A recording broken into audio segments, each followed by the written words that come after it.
اب رخ کرتے ہیں ڈیرہ غازی خان کا، جہاں ABC نیوز کے بیورو چیف غلام یاسین راہی کی رپورٹ کے مطابق DPO ڈیرہ غازی خان سید علی نے محرم الحرام کے مرکزی جلوس کے روٹ کا معائنہ کیا۔ تفصیلات کے مطابق DPO سید علی نے 2 ہفتوں کے بعد شروع ہونے والے محرم الحرام کے پہلے عشرے کے دوران نکلنے والے روایتی جلوسوں کے مرکزی جلوس عاشورہ کے روٹس کا معائنہ کرتے ہوئے کہا کہ ضلع بھر میں جتنے بھی لائسنسی یا روایتی جلوس نکلتے ہیں ان کے منتظمین کے ساتھ SHOs اور SDPOs اپنے روابط کو مزید مستحکم بنائیں۔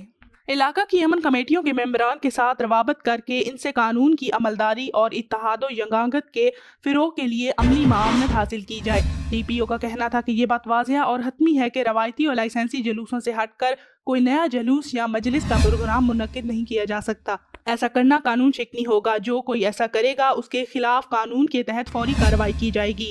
DPO سید علی نے کہا کہ محرم الحرام کی آمد سے قبل ہی نیشنل ایکشن پلان پر مکمل فعالیت کے ساتھ گراس روٹ لیول تک عمل درآمد شروع کر دیا گیا ہے۔ قانون نافذ کرنے والے دیگر اداروں کے ساتھ معلومات اور اطلاعات کے تبادلے کے بعد سوشل میڈیا، تحریر و تقریر سمیت کسی انداز میں بھی شرانگیزی، نفرت یا فرقہ واریت پھیلانے والوں کو فوری گرفتار کر کے ان کے خلاف قانون کے مطابق فوجداری مقدمات درج ہوں گے۔ ایسا کبھی فیل کرنے والوں کو ان کے سہولت کاروں سمیت نقض امن کے تحت بھی جیل بھجوایا جائے گا۔